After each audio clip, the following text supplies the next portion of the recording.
Baik, terima kasih atas kesempatan yang telah diberikan kepada kami. Om Swastiastu. Assalamualaikum warahmatullahi wabarakatuh. Shalom Namo Buddhaya. Salam sejahtera bagi kita semua. Salam harmoni. Hari ini, kami dari kelompok 11 akan mempresentasikan materi tentang meningkatkan proses pengambilan keputusan.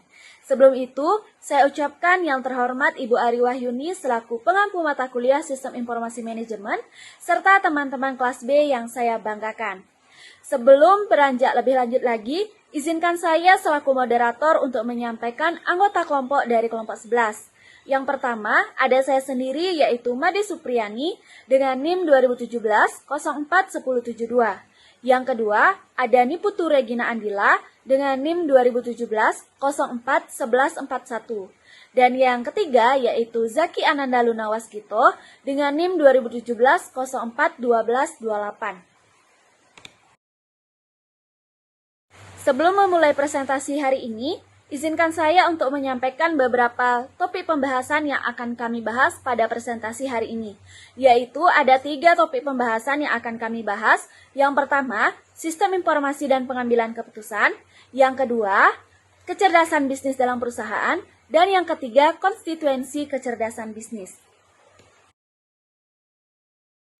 Materi yang pertama akan saya bawakan sendiri, di mana materi akan saya mulai dari nilai bisnis pembuatan keputusan meningkat. Jadi, perusahaan dapat menentukan sejumlah keputusan di mana investasi sistem baru dapat meningkatkan kualitas pengambilan keputusan. Jadi, ada beberapa sifat dari keputusan, yaitu ada 3. Yang pertama umum, kedua rutin, dan yang ketiga banyak. Materi yang selanjutnya, yaitu materi yang kedua, adalah jenis-jenis keputusan. Jadi, dalam sebuah perusahaan ada 3 jenis keputusan. Yang pertama, keputusan terstruktur. Yang kedua, keputusan semi terstruktur. Dan yang ketiga, keputusan tidak terstruktur. Saya akan mulai jelaskan dari yang pertama, yaitu keputusan terstruktur. Keputusan terstruktur itu sifatnya berulang dan rutin, dan melibatkan prosedur yang jelas dalam menanganinya, sehingga tidak perlu diberlakukan seakan-akan masih baru. Yang kedua yaitu keputusan semi terstruktur. Keputusan yang hanya sebagian masalahnya mempunyai jawaban yang jelas, tersedia dengan prosedur yang disetujui bersama. Dan yang terakhir yaitu keputusan tidak terstruktur. Jadi, keputusan tidak terstruktur itu adalah keputusan yang melibatkan keputusannya harus memberikan penilaian, evaluasi, dan pengertian untuk memecahkan masalah yang ada. Baik, saya akan melanjutkan materi selanjutnya yaitu proses pengambilan keputusan. Pengambilan keputusan adalah proses yang melibatkan banyak langkah. Ada 4 tahapan berbeda dalam pengambilan keputusan, yaitu yang pertama kecerdasan. Kecerdasan terdiri atas menentukan, mengidentifikasi, dan memahami masalah yang terjadi pada organisasi. Mengapa masalah itu terjadi, di mana, dan apa akibat yang dialami. Yang kedua yaitu rancangan. Rancangan melibatkan identifikasi dan pencarian solusi masalah. Yang ketiga yaitu pilihan. Pilihan adalah tentang memilih alternatif solusi yang ada. Yang keempat yaitu implementasi. Implementasi adalah tentang membuat alternatif yang dipilih dapat bekerja dan tetap mengawasi seberapa baik kerja solusi tersebut. Baik, materi selanjutnya yaitu manajer dan pengambilan keputusan dalam dunia nyata. Sistem pendukung pengambilan keputusan dapat menghasilkan pengambilan keputusan yang lebih baik oleh manajer dan karyawan di atas rata-rata perusahaan dan probabilitas yang lebih tinggi. Walaupun demikian, sistem informasi tidak dapat meningkatkan semua jenis keputusannya yang ada dalam suatu organisasi, yaitu yang pertama peran manajer. Para manajer memainkan peran penting dalam organisasi. Tanggung jawab manajer adalah mengambil keputusan, membuat laporan, menghadiri rapat, hingga merencanakan pesta ulang tahun. Manajer gaya klasik menjelaskan apa yang dilakukan oleh manajer. Model manajemen klasik menjelaskan fungsi manajerial secara formal. Baik, yang ketiga yaitu model keperilakuan. Model keperilakuan menyatakan bahwa perilaku manajer yang sebenarnya terlihat tidak sistematis, lebih informal, kurang reflektif, lebih kreatif, dan kurang terorganisasi. Yang keempat yaitu peran manajerial. Peran manajerial adalah perkiraan aktivitas yang seharusnya dilakukan oleh para manajer dalam organisasi. Baik, yang kelima yaitu peran impersonal. Dalam peran ini, manajer bertindak sebagai fitur utama dalam organisasi ketika mereka mewakili perusahaan mereka pada dunia luar dan melakukan tugas-tugas simbolik. Yang keenam adalah peran pengambilan keputusan. Dalam peran pengambilan keputusan, mereka bertindak sebagai wirausahawan dalam mengusulkan jenis-jenis aktivitas yang baru. Selanjutnya itu pengambilan keputusan dalam dunia nyata. Ketika kita dapat melihat bahwa sistem informasi tidak dapat membantu semua peran manajerial. Dan dalam peran manajerial, di mana sistem informasi dapat membantu mengambil keputusan. Investasi dalam teknologi informasi tidak selalu menghasilkan hal yang positif. Ada 3 alasan utama: kualitas informasi, penyaring manajemen, dan budaya organisasi. Yang pertama yaitu kualitas informasi. Keputusan-keputusan yang berkualitas tinggi membutuhkan informasi yang berkualitas tinggi.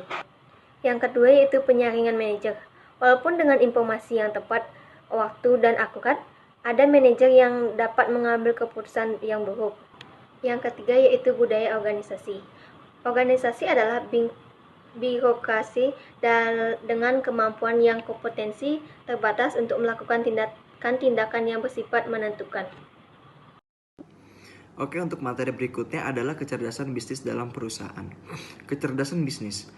Business intelligence adalah istilah yang digunakan oleh vendor perangkat keras dan perangkat lunak serta konsultan teknologi informasi untuk mendeskripsikan infrastruktur pergudangan, mengintegrasikan, melaporkan, dan menganalisis data yang berasal dari lingkungan bisnis. Infrastruktur pondasi mengumpulkan, menyimpan, membersihkan, dan membuat informasi yang relevan tersedia bagi para manajer. Penting untuk diingat bahwa kecerdasan dan analisis bisnis adalah produk yang didefinisikan oleh vendor teknologi dan perusahaan konsultan.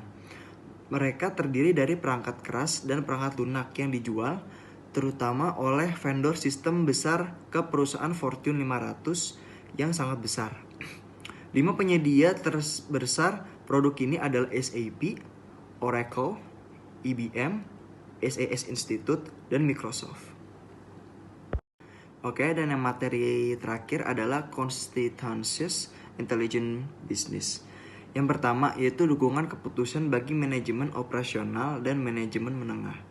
Manajemen operasional dan manajemen menengah pada umumnya dibebankan dengan memonitor kinerja dari aspek-aspek yang penting atau bisnis, berkisar dari penghentian mesin dari divisi pabrik sehingga penjualan harian atau bahkan per jam pada gerai makanan, franchise, sehingga lalu lintas harian pada situs web perusahaan. Yang kedua itu ada dukungan keputusan bagi manajemen senior, balance scorecard, dan metode manajemen kinerja perusahaan. Balance scorecard merupakan suatu kerangka kerja untuk mengoperasionalkan rencana strategis dari perusahaan dengan menitikberatkan pada hasil yang dapat diukur pada 4 dimensi kinerja perusahaan, yaitu ada keuangan, proses bisnis, pelanggan, serta pembelajaran dan pertumbuhan. Dan yang terakhir ketiga yaitu sistem pendukung keputusan kelompok atau GDSS. GDSS merupakan sistem berbasis komputer yang interaktif untuk komputer yang memfasilitasi solusi dari permasalahan-permasalahan yang tidak terstruktur oleh serangkaian para pengambil keputusan yang bekerja bersama-sama sebagai sebuah kelompok di dalam lokasi yang sama atau dalam lokasi yang berbeda. Demikianlah presentasi dari kelompok 11. Semoga apa yang kami sampaikan bisa bermanfaat bagi kita semua. Terima kasih atas perhatian kalian dan mohon maaf apabila terdapat hal-hal yang kurang berkenan di hati kalian semua. Kami tunggu kontribusi kalian pada saat sesi diskusi pada hari Rabu. Akhir kata saya ucapkan terima kasih dan saya akhiri dengan para mesanti. Om Santi Santi Santi Om. Wassalamualaikum warahmatullahi wabarakatuh. Shalom Namo Buddhaya. Salam sejahtera bagi kita semua. Salam harmoni.